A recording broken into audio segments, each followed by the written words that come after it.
Alright guys, it's been a while since I talked some Dodger baseball with y'all. The Dodgers, obviously one of the most coveted teams in baseball going into the season with very high aspirations from fans alike.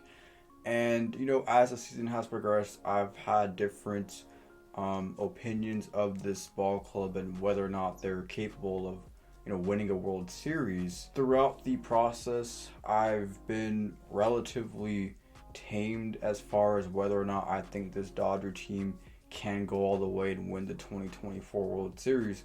With that being said, this team is capable of winning the World Series this season in 2024 for a few reasons, and they're also incapable for also another few reasons as well. As always, chime in below, Dodger fans, as to how you guys feel about this Dodgers team as it currently stands.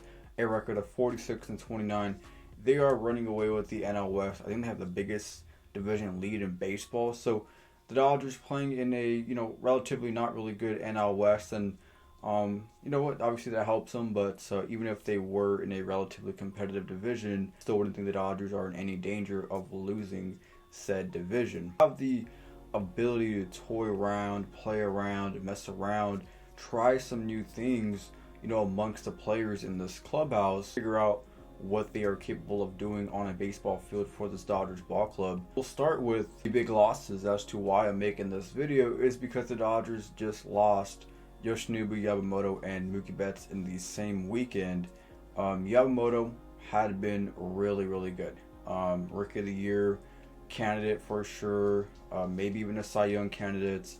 Yamamoto was on a really good trajectory the rest of the season for the Los Angeles Dodgers, and unfortunately he is now out with tricep tightness. And I think with pitchers, and especially the Dodgers, when it comes to injuries, is you really don't know how long they're going to be out. The Dodgers haven't said anything as far as how long Yamamoto will be out, but he will not pick up a baseball for a few weeks. I suspect Yamamoto will not be throwing a ball until probably after the All-Star break, and then maybe reevaluate him there. But I'm a little bit concerned with Yamamoto and his health. I really do hope he heals up and comes back strong later this season. Looks like how he did the first half of the season, because he was dominant. I felt like he was just continuing to get better and better, get more comfortable each and every start with the Dodgers, and it's unfortunate he went out the way he did. Keeping it on the pitching side of things, we'll talk about Walker Buehler now, a guy that did come back earlier this season for the Dodgers. I was at his first start when he came back from Tommy John after 2 seasons, and as always, Walker Buehler, a fan favorite, one of my favorites.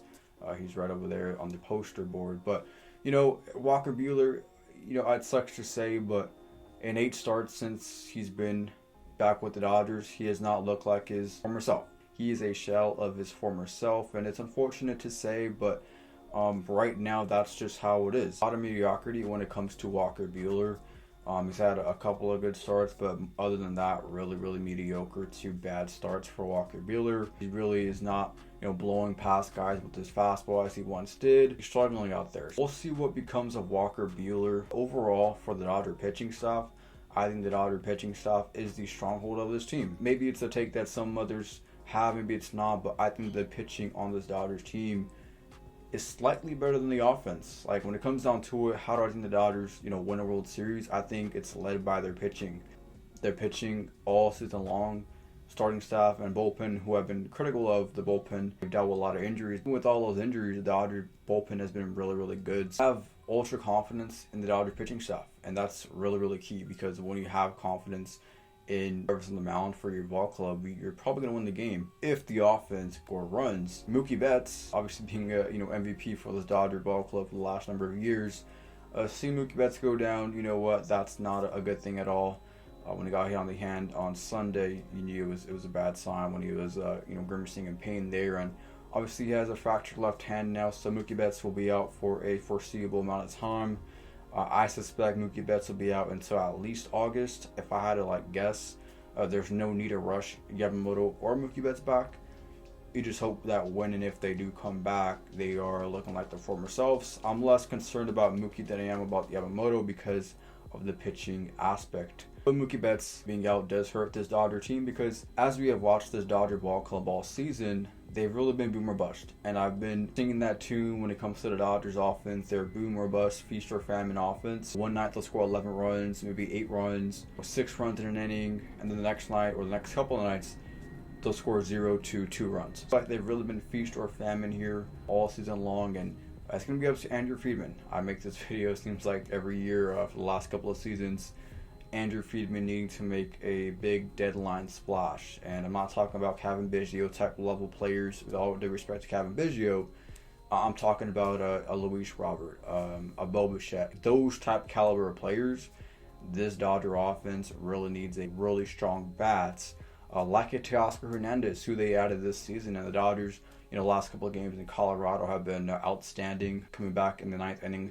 Last night, Teoscar Hernandez, Jason Hayward. It's an awesome game, an incredible historic game when it comes down to it.